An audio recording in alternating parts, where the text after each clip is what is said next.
Bé, ara estic fent una captura de pantalla sencera aquí amb el QuickTime Player, arxiu. Clar, veieu, no està operativa perquè ja està funcionant.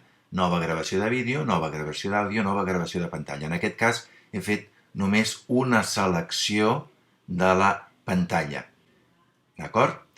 Això és perquè tingueu present o sapigueu que per defecte el QuickTime Player desa els arxius amb l'extensió MUV. I a l'hora de compartir, la cosa no tots els aparells, de tots els entorns, l'accepten fàcilment. Ara passarem a una segona part. Mira, això és una captura sobre captura. Aleshores, en aquest cas, posaria això en marxa. Cristóbal, una cosa molt senzilla, molt breu, que potser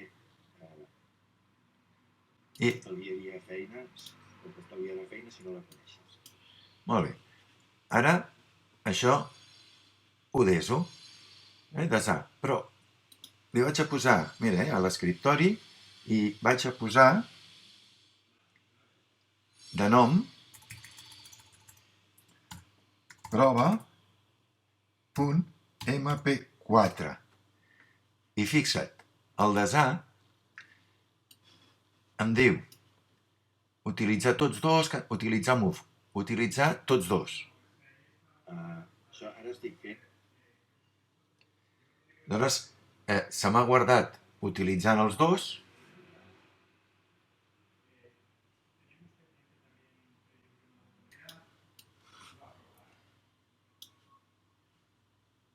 I aquí em surt, ja miraré ara a veure si trec tot això per l'estona que he trigat a trobar-lo.